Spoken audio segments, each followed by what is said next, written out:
So the election 2024 season is on, and we are seeing heated campaign across the country.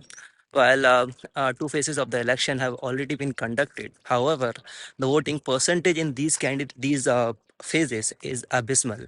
I think in the first phase it was 62%, and in the second phase it was 64%. And both of these voting percentages in these phases were lower compared to 2019 um, percentage in these phases. And this is a cause of concern because this shows that people are not that much interested. They don't have the kind of faith in our election process, and that's why it's important that election commission do the required efforts, take necessary measures to restore faith in election process. However, today I would like to talk about one distinct issue, and this happened a few days ago in Surat, and I think yesterday in Indore as well. So, what happened in these constituencies is that there was just I mean, I don't want to talk about the reasons which led to this incident, but in the end there was just one candidate in the election fray in these constituencies. So the returning officer of these constituencies, they declared this one candidate in both the constituencies as the winner, as unopposed winner. Now, many people would say, what is wrong in that?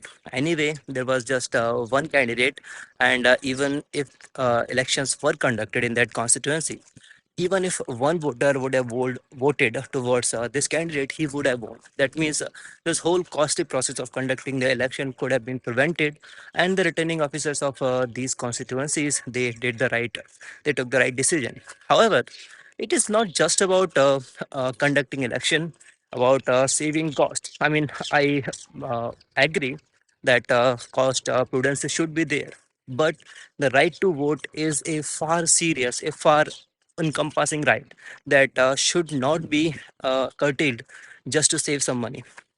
And you see, here the importance of right to vote comes in because Article 326 of the Constitution provides us a universal adult franchisee. That means every person who is above the age of 18 and who is not otherwise disqualified under the rules of parliament, he is entitled to vote. And that means not just voting for any candidate, but not voting towards any candidate. That means voting towards the none of the above option. So before this nota option was there in the election free, I would have agreed that if there is just one candidate, he should have been given unopposed victor. But now we have nota. That means even if there is one candidate in any constituency in an election free, there is always two options for the voters to vote. That means either to vote for that particular candidate or to go towards nota. I know many would here point out me that the votes polled towards nota, they are not counted.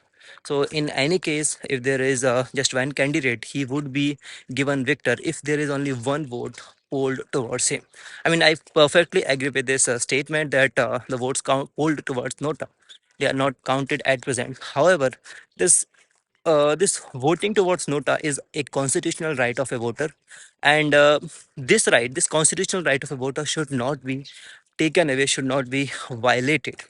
Because I know at present nota does not have any significance, but don't you think that if 50 60% voters of any constituency, they are voting towards nota, the Supreme Court will not notice it?